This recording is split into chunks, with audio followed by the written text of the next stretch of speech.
নবম জাতীয় পে স্কেলে সচিব কমিটির সুপারিশ করা সর্বনিম্ন 20,000 টাকা বেতন কমানো হলে তা মেনে নেওয়া হবে না বলে জানিয়েছে বাংলাদেশ সরকারি কর্মকর্তা কর্মচারী কল্যাণ সমিতি।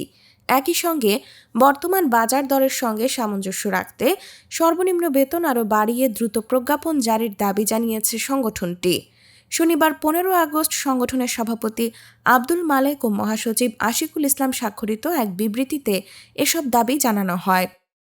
বিবৃতিতে বলা হয়েছে, বিভিন্ন গণমাধ্যমে প্রকাশিত তথ্য অনুযায়ী সচিব কমিটি নিম্ন গ্রেডের কর্মচারীদের বেতন 100% বাড়ানোর সুপারিশ করেছে।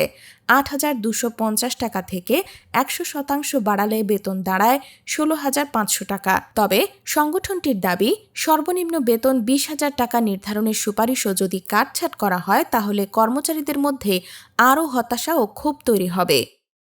সংগঠনটি বলেছে, অতীতের বিভিন্ন পে স্কেলে 10 থেকে 20তম গ্রেডের কর্মচারীদের বেতন 140% বা তারও বেশি বাড়ানো হয়েছিল।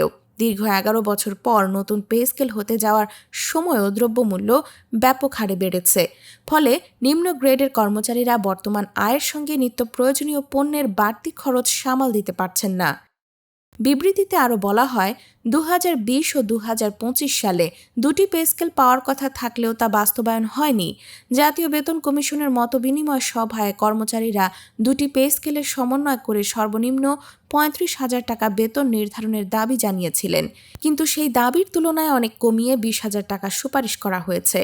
এ অবস্থায় সর্বনিম্ন 20,000 টাকা সুপারিশ আরও বাড়ানো, বাজার মূল্যের সঙ্গে সামঞ্জস্য রেখে বেতন নির্ধারণ এবং দ্রুত নবম জাতীয় পে স্কেলের গ্যাজেট প্রকাশের দাবি জানিয়েছে সংগঠনটি।